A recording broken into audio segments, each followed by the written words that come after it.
Bienvenue dans cette nouvelle édition du Morning News. Au sommaire, les relations diplomatiques entre la Somalie et sa région semi-autonomiste, le Puntland, se réchauffent. Un accord a été signé ce mardi.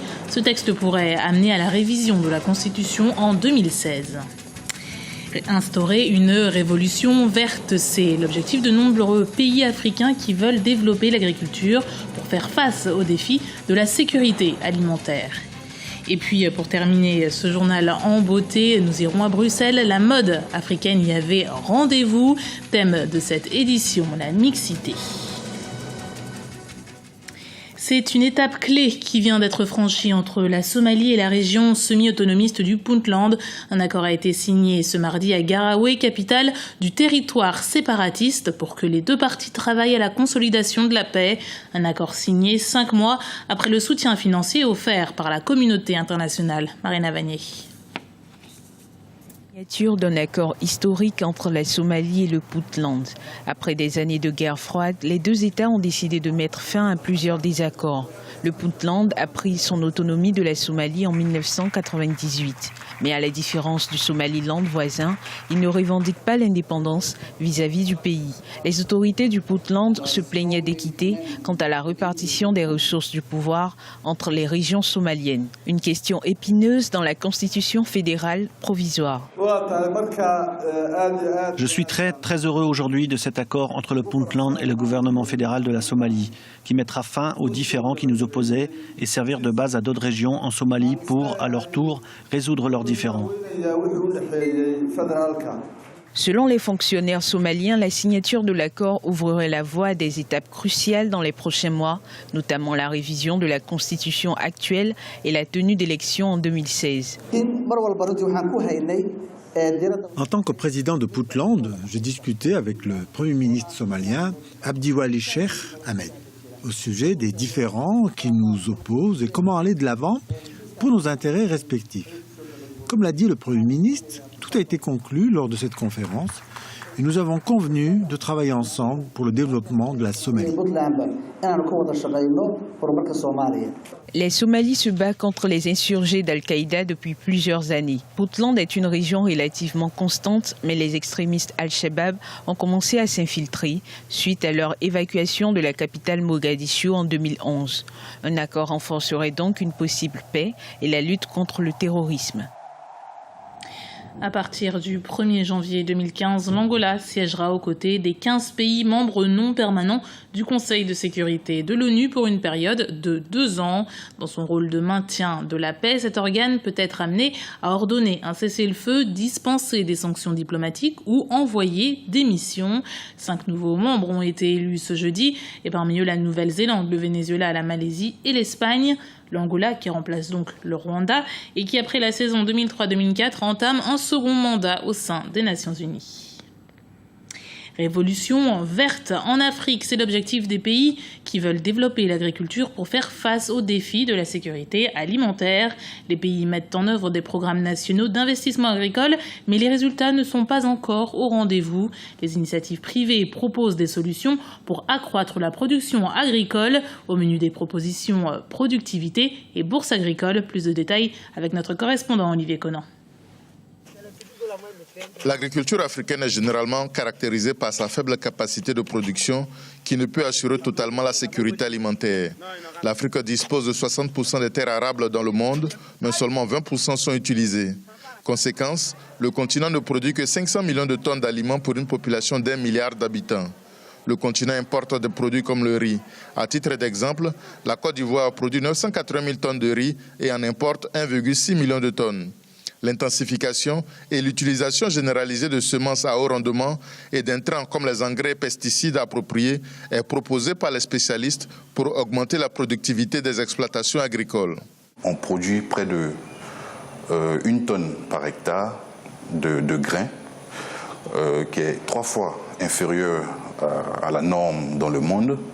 Je prends un exemple, par exemple le maïs, disons qu'en Afrique subsaharienne, on produit 1 tonne de maïs par hectare. Si vous prenez l'exemple de la France, c'est pratiquement 7 à 9 tonnes par hectare.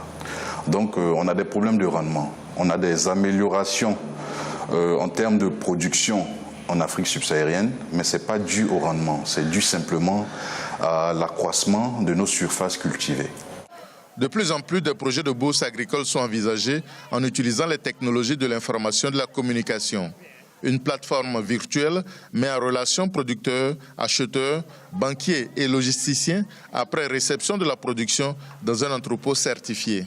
Vous avez 10 tonnes de tomates et vous amenez ces 10 tonnes de tomates dans un entrepôt dans la région de Boaké.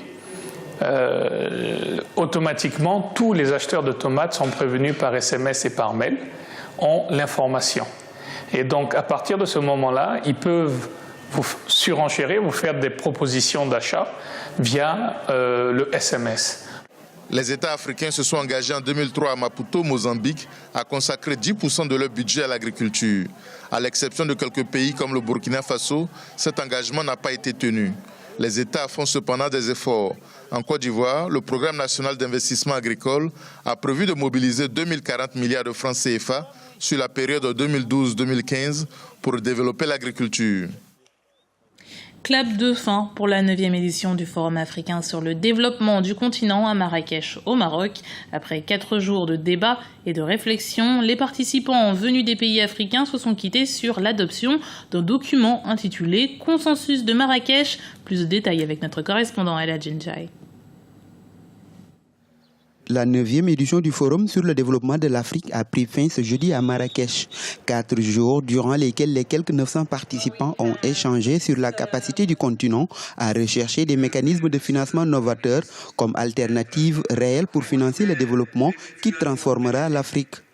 Ainsi, plusieurs thèmes ont été débattus lors de cette 9e édition, mais celui qui a beaucoup plus attiré l'attention des experts africains, c'est l'aide au développement. Cette aide, selon le secrétaire exécutif de la CEA, n'est plus une panacée pour le développement de l'Afrique. On ne s'attendait pas à ce que les gens soient si intéressés sur la nouvelle étape de l'aide au développement. C'est ça qui a changé vraiment dans la mentalité. On savait déjà que l'aide au développement n'était pas l'élément moteur de la croissance africaine. Son montant n'est pas significatif par rapport à d'autres sources de financement, mais elle occupait une place trop grande dans le débat. Donc pendant le forum de Marrakech, on s'est rendu compte que les gens sont préparés pour une nouvelle étape. Cette nouvelle étape consiste à s'orienter donc vers l'investissement privé et la mobilisation des ressources nationales. Pour les participants, le continent possède d'énormes potentialités, mais sa mise en œuvre est toujours confrontée à certaines difficultés. Nous savons les opportunités sur le continent. Le défi principal reste, je pense, le défi du leadership et de la gouvernance. Le principal problème de l'Afrique, c'est aujourd'hui un problème politique. Tout ce qui est dit ici, on l'a peut-être répété avec d'autres façons de le faire, avec un peu plus d'idées nouvelles, mais les solutions pour résoudre les problèmes sont des solutions politiques. Et je crois qu'il nous faut maintenant que nos dirigeants sur le continent africain prennent à bras le corps tous ces problèmes et qu'ils agissent concrètement en prenant les décisions appropriées. Cette rencontre entre experts africains a permis l'adoption d'un document intitulé « Consensus de Marrakech » dans lequel les participants ont recommandé d'étudier les moyens de baisser le coût des envois de fonds et lancer des obligations de la diaspora. Objectif, attirer et canaliser les fonds privés étrangers vers des investissements productifs dans l'économie. Ils ont aussi souhaité une amélioration des conditions internes pour accroître l'épargne nationale en adoptant des réformes qui élimineront ou réduiront les obstacles à l'épargne. La mode africaine avait rendez-vous à Bruxelles, la capitale belge, du 10 au 12 octobre. Une cinquantaine de créateurs ont dévoilé leur style à l'occasion de la 3e édition de l'Ethno Tendance Fashion Weekend. Sur les podiums, les stylistes ont fait la part belle à la mode qui rassemble. Reportage de Hortense Assaga et de Paul Dessingoué. La mode rassemble à Bruxelles. Octobre est le mois de la mode en Belgique. C'est également cette période qu'ont choisi les organisatrices de l'Ethno Tendance Fashion Weekend pour proposer leur rendez-vous de mode. Véritable événement international axé autour des arts, de la mode éthique et solidaire, de l'art de vivre et de la beauté, ce rendez-vous est devenu incontournable pour le public et les stylistes qui y trouvent une vitrine artistique et commerciale. Jardin de Jade, en fait, c'est une création de maroquinerie accessoires ethniques et c'est uniquement du fait main. Alors j'ai fait que du fait main, il n'y a pas de fabrication, c'est que de la fabrication artisanale. Alors, ça porte beaucoup de choses. parce que c'est ma première édition. Ça apporte vraiment beaucoup de choses. Ça permet de rencontrer du monde. Ça permet aussi pour moi que les gens puissent connaître aussi ma marque, qu'ils puissent connaître c'est quoi Jardin de Jade, qu'est-ce qu'elle fait. Pour cette 3e édition, les mots d'ordre étaient plus d'envergure, plus de visibilité, plus d'échanges et encore plus de chic et de glamour. Ainsi, la soirée d'inauguration, point d'orgue de la manifestation, a vu défiler quelques grandes figures de la mode belge et africaine, venues montrer leurs propositions de mode, originales, créatives, métissées, dans l'air du temps. La collection que j'ai présentée à Ethno Tendance, c'est une collection qui m'a été inspirée vraiment pour le coup par mes origines africaines. J'ai voulu retrouver toutes ces couleurs qui ont marqué mon Afrique, mon enfance en Afrique plutôt. Et d'où il y a beaucoup d'orange, beaucoup de marron, beaucoup de vert. Et c'est toutes ces couleurs-là que je retrouvais dans la couleur de la terre, la végétation et tout ça que j'ai voulu retranscrire dans cette collection-là.